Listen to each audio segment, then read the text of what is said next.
ሰውሮታል እኮ ልጄ ሰውሮታል እኮ ልጄ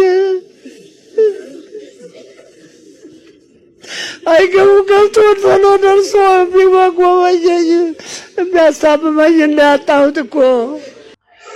ከሰሞኑ አንድ ታላቅ መምህራን በሞት አጥተናል። ለመላው የኦርቶዶክስ እምነት ተከታዮች ትልቅ ሐዘን ነው። እንግዲህ ብዙዎቻችሁ እንደተከታተላችሁት አንጋፋውን መምህር ዘላለም ወንድሙን በሞት አጥተናቸዋል። የእሳቸውን የሽኝት መርሃ ግብር በተመለከተ ጋዜጣዊ መግለጫ ተሰጥቷል። በቅድሚያ ጋዜጣዊ መግለጫውን እንሰማና በቀጣይ ጉዳዮች ላይ እንነጋገራለን ማለት ነው። እስኪ ጋዜጣዊ መግለጫውን ሰምተን እንመለስ። ሰማያዊ ሙሽራችን ስለሆነ አገልግሎቱም ለሰማያዊ ክብር እንደሚያበቃው ስለምናምን ሕይወቱን በሙሉ በወንጌል የኖረና ከቅዱሳን ማህበርተኞች ጋር በሰማይ ነጩን ለብሶ እንደሚቀላቀል ስለምናምን እምነታችንም ስለሆነ ለዚህ ማረጋገጫችን የኛም አለባበስ የሚገልጠው ይሆናል። በዕለቱ ማንኛውም ወንድማችንን ለመሸኘት የሚገኝ ሁሉ ነጭ ልብስ ለብሶ እንዲገኝ ኮሚቴው ያሳስባል። ስለዚህ የተወደዳችሁ ሊቃውንተ ቤተክርስቲያን፣ መምህራነ ወንጌል፣ ሰባኪያን፣ ዘማሪያን እንደዚሁም ምዕመናንና ምዕመናት በሙሉ በዕለቱ ነጭ ልብሳችንን በመልበስ ሙሽራ የሆነ ወንድማችንን በኦርቶዶክሳዊ ስነ ስርዓት እንድንሸኘው ኦርቶዶክሳዊ ተዋሕዶ ቤተክርስቲያን ከዚሁ ትማጸናለች። እግዚአብሔር የወልደ ሰማያትን ነፍስ ከቅዱሳን ከደጋጎቹ ጋር ያሳረፈልን። አሜን። እንደሰማችሁት ነው እንግዲህ አንጋፋው መምህር ዘላለም ወንድሙ ምን አይነት የኦርቶዶክስ መምህር እንደነበሩ እጅግ በጣም በርካቶች የመሰከሩላቸው ናቸው። ወጣለው ልጄን የምወደው ልጄን አጥቻለሁ። እግዚአብሔር ያጽናህ የምባል እኔ ነኝ።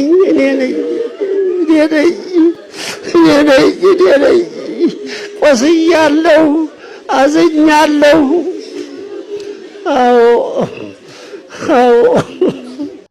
እሳቸውን የተመለከቱ መረጃዎችን አብረን እንመለከታለን ማለት ነው። ያስቀደምኩት መኩሪያ ጉግሳ የተባሉ ሰው በማህበራዊ ሚዲያቸው ላይ ያሰፈሩትን ስለ መምህር ዘላለም ወንድሙ ያላቸውን አመለካከትና አስተያየት ነው። እሱን አስቀድማለሁ። እንግዲህ መኩሪያ ጉግሳ በመግቢያቸው ላይ ርዕሳቸውን አንተ የክርስቶስ ሙሽራ በሰላም በስላሴ እቅፍ እረፍ ሲሉ ነው የተንደረደሩት። የኔ አባት ዘልዬ ወንድሜ እንደናፈቀኝ ቀረህ። አንድ ቀን ረዘም ላለ ጊዜ ጠፍተህብኝ ሶሻል ሚዲያ ላይ አፋልጉኝ ብዬ ጽፌ ደህና ነው አታስብ ብለውኝ አንተንም አግኝቼ ልቤ አርፎ ነበር።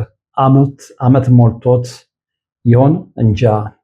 ሺህ ሰባኪ ያውቃለሁ ቃል የሚያሰካካ ምስጢር የሚያደላድል ወንጌልን በእንድምታና በቅኔ እየበለተ የሚተረትር በአጃቢዎች የተከበበ በሰው ፊት ዋጋው በምናምን የሚመዘን ውስጡ ግን በሕይወት አልባ ድርድሮች የተሞላ ተራ የጥቅም ስር ዲስኮርስ ያነካከተው ምስኪን አንተ ግን ሌላ ሰው ነህ መምህር ወይ አንተ ከሁሉ እጅጉን ትለያለህ። ወንጌልን ሕይወትህ ላይ፣ ንግግርህ ላይ፣ እርምጃህ ላይ፣ መደበቅህ ላይ በተለይም ገንዘብና ዝናን በመናቅ ላይ መጋደልህን ዓይኔና ልቤ አስተውላለች።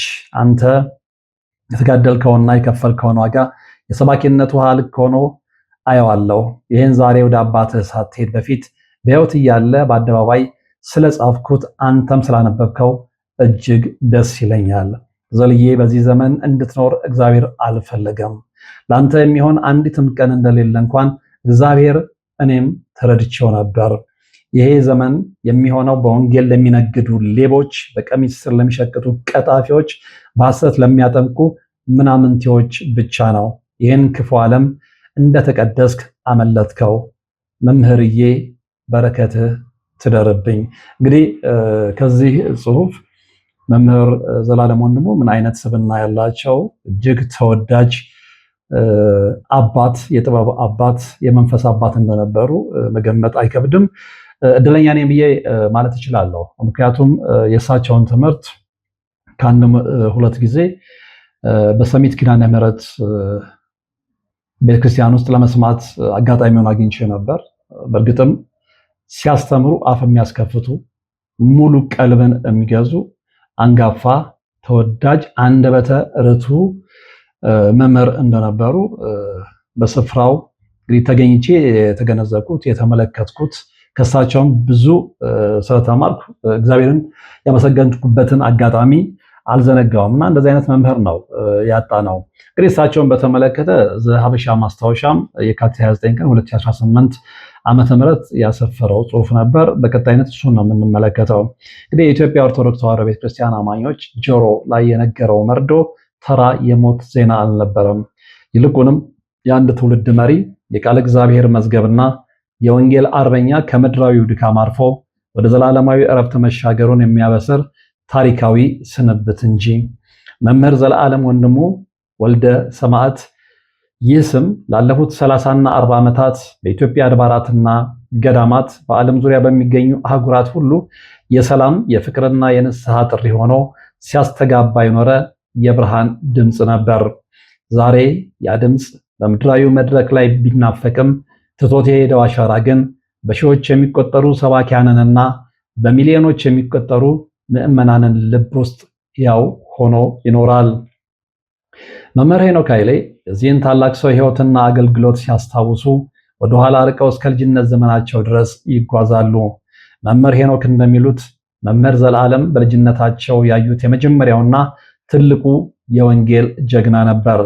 ገና ታዳጊ ልጆች ሆነው ከትምህርት ቤት ሲመለሱ መምህር ዘለዓለም አውደ ምሕረት ላይ ቆሞ የለበሰውን የወንጌል አገልግሎት ልብስ ቀሚስ ሳይቀይር ስብከቱን ጨርሶ እስከሚሄድበት መኪና ድረስ በጉጉት ይከተሉት ነበር። ያ በሕፃንነት ልባቸው ውስጥ የተቀረጸው ትርኢት በኋላ ላይ ለራሳቸውም ለአገልግሎት መነሳሳት ትልቅ መሰረት እንደሆናቸው ይመሰክራሉ። መምህር ዘለዓለም ስብከትን ከመጽሐፍ ቅዱስ ገጾች ጋር አዋህዶ ጥቅሶችን በቃሉ እየዘረዘረ የአውደ ምሕረቱን ግርማ ጠብቆ የማስተማር ብርቅዬ ጥበብ ነበረው። ይህ ጥበቡ ደግሞ ተራ ንግግር ሳይሆን ሰሚውን ወደ ንስሐ የሚያመጣና እግዚአብሔርን ሕያውነት በተግባር የሚያሳይ ኃይል ነበረው። መምህር ዘለዓለም አገልግሎቱን የጀመረው ገና በወጣትነቱ በኢትዮጵያ ገጠራማ አካባቢዎች ነበር። ከእግር ጉዞ እስከ አድካሚ የትራንስፖርት ፈተናዎች ሳይበግሩት ወንጌል ያልደረሰባቸውን ስፍራዎች እያሰሰ የዘራው የወንጌል ዘር ዛሬ በየከተማው ለታዩት መንፈሳዊ መነቃቃቶች ዋነኛ ምንጭ ነው። ብፁዕ አቡነ ሳዊሮስ የጠቅላይ ቤተ ክህነት ዋና ስራ አስኪያጅ ይህንን የአገልግሎት ትጋቱን ሲገልጹ ልጃችን መምህር ዘለዓለም ቅን፣ ደግ፣ ታታሪና ትሑት አገልጋይ ነበር ይላሉ።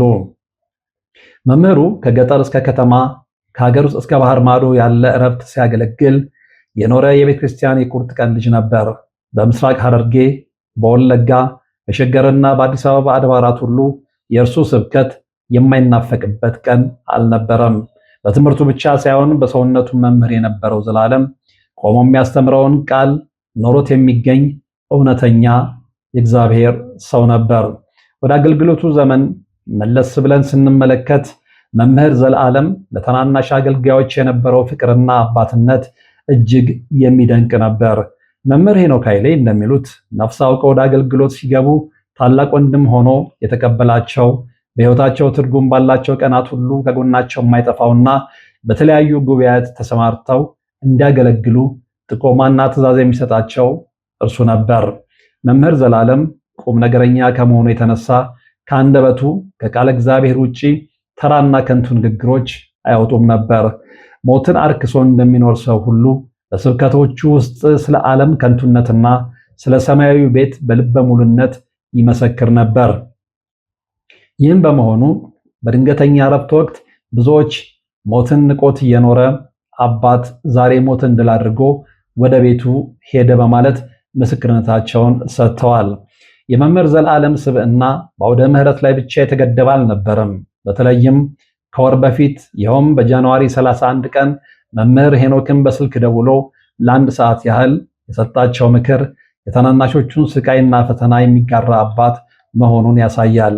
በዘመናችን በፈተና ምክንያት እንዳንሰበር ታናሾቹን አይዟችሁ የሚል ታላቅ መምህር ማግኘት ብርቅ በሆነበት በዚህ ወቅት መምህር ዘለዓለም ግን የመጨረሻ እስትንፋሱ ድረስ ለተከታዮቹ የብርታት ምንጭ ነበር። ያ የስልክ ውይይት የመጨረሻው ስንብት እንደሚሆን መገመት ባይቻልም በውስጡ የነበረው የምክርና የጥንካሬ ቃል ግን ለመምህር ሄኖክና ሌሎችም አገልጋዮች እንደ ስንቅ የሚቆጠር ሆኗል። የቤተክርስቲያን ሊቃነ ጳጳሳትም በመምህሩ ረፍት እጅግ አዝነዋል። ብፁዕ አቡነ ድሜጥሮስ ከመካከለኛው ምስራቅ ባስተላለፉት መልእክት መምህር ዘለዓለም በአቡዳቢ በዱባይና በቤሩት በስደት ለሚኖሩ ምዕመናን የነበረውን ጥልቅ ፍቅርና አገልግሎት አስታውሰዋል። በከንቱ የተቀበላችሁትን በከንቱ ስጡ የሚለውን የመጽሐፍ ቅዱስ ቃል መሰረት አድርጎ ስለ ወንጌል ሁሉን የሚያደርግ ጥቅምን የማይሻና ለምዕመናን ሕይወት የሚጨነቅ ሐዋርያዊ መምህር ነበር። በሊባኖስና በተለያዩ የአረብ ሀገራት ያሉ ምዕመናን ዛሬም ድረስ የእርሱን ስብከትና አጽናኝ ቃላት በልባቸው ውስጥ ይዘውታል። ብፁዕ አቡነ ቀሌሜንጦስም በበኩላቸው መምህር ዘላለም በሰሜን ሸዋ ሀገረ ስብከት ለተቸገሩ ወገኖች ያደረገውን እርዳታና ማጽናኛ በማስታወስ እረፍቱ ከድካም እንጂ ጉዞ ወደ እግዚአብሔር መንግስት ነው በማለት ምስክርነታቸውን ሰጥተዋል። አሁን የታላቁ መምህር አስክሬን በዋሽንግተን ዲሲ ደብረ ሰላም ቅድስት ማርያም ቤተክርስቲያን የሽኝት ስርዓት እየተከናወነለት ይገኛል። ከእሁድ የካቲት 29 ጀምሮ እስከ ማክሰኞ መጋቢት 1 ቀን ድረስ በሚቆየው በዚህ መርሃ ግብር ምዕመናን ሁሉ በነጭ ልብስ ደምቀው ለወንጌሉ አርበኛ ያላቸውን ክብር እንዲገልጹ ተጠርተዋል። መምህር ዘላለም እንደ ሰባኪ እያገለገለ እንደ ጳጳስ ተከብሮ የኖረ አባት በመሆኑ ሽኙትም ይህንኑ ክብሩን የሚመጥን እንዲሆን እየተደረገ ነው። ከዲሲ በኋላ ክቡር አስክሬኑ ወደ ትውልድ ሀገሩ ኢትዮጵያ ተሸኝቶ በለመደውና በወደደው አፈር ውስጥ በክብር ያርፋል። መምህር ዘላለም ወንድሙ በሕይወት ዘመኑ የዘራው ፍቅርና ወንጌል በትውልዱ ልብ ውስጥ ፈክቶ ይኖራል። መምህር ሄኖክ ኃይሌ እንዳሉት ለራሳችን አልቅሰናል እንጂ መምህር ዘላለምማ ወደ ዘላለማዊ ህብረት በክብር ተጠርቷል። እርሱ ርጫን ጨርሷል፣ ሃይማኖቱን ጠብቋል። አሁን ደግሞ የጽድቅን አክሊል ለመቀበል ወደ ጌታው ደስታ ገብቷል። እኛ ግን በአውደ ምሕረቱ ላይ ያንን የግርማ ሞገስ ድምፅ፣ ያንን የመጽሐፍ ቅዱስ ማብራሪያና ያንን አይዟችሁ የሚል አባታዊ ምክር ዘወትር እንናፍቃለን።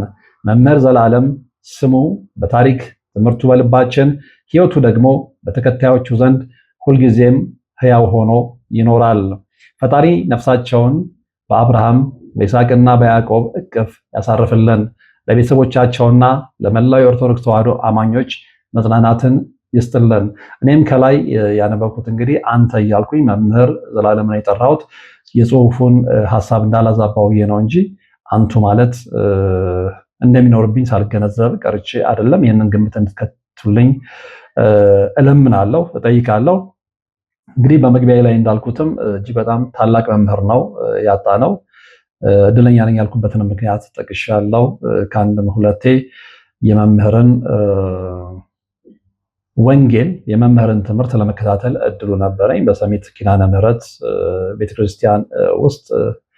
በእርግጥም አንደበተ ርቱዕነታቸው የሰማቸውን ሁሉ ምን ነው ቶሎ ባልጨረሱ የሚያስብሉ ምርጥ የኦርቶዶክስ መምህር ነበሩና ይህንን መመስከር እንችላለን። እንግዲህ በድጋሚ ለቤተሰቦቻቸውና ለመላው የኦርቶዶክስ ተዋሕዶ አማኞች መጽናናትን ይስጥልን ማለት እንፈልጋለን። በቀጣይ በተለመደው ቋሚ መርሃ ግብራችን እንገናኛለን። ለአሁን ግን በመምህር ዘላለም ወንድሙ ዙሪያ ያሰናዳነው መሰናዶ የተከታተላችሁት ነበር። አብራችሁን ስለነበራችሁ እናመሰግናለን። ሰላም። 17 ዓመት በሙሉ በጭራሮ ግድግዳ መቆም መስማት ለተዋሕዶ ልጆች ልብ የሚሰብር ትልቅ ሐዘን ነውና እጃችሁን ዘርጉ ባልነው መሰረት አላሳፈራችሁንም። ፈጣን ምላሻችሁ የቅድስት ሥላሴን ቤት እንድንሰራ ያሰብነውን እንድንፈጽም ኃይልና ብርታት ሆኖን ይሄው መሰረቱን ጀምረናል። የረዳችሁንን ሁሉ እያመሰገን አትርሱን ያሉ አባቶችን ምርቃት አስቀድመን ጅምሩ ከፍጻሜ እንዲደርስ አሁንም አብራችሁን ሆኑ ስንል እንማጸናለን። አብረን እንደጀመርነው አብረን እንጨርሰዋለን። ድጋፋችሁ አይለየን። በድጋሚ በአባቶች ስም እናመሰግናለን። የአጋዕዝተ ቅድስት ሥላሴ ቤተ ክርስቲያን አሰሪ ኮሚቴ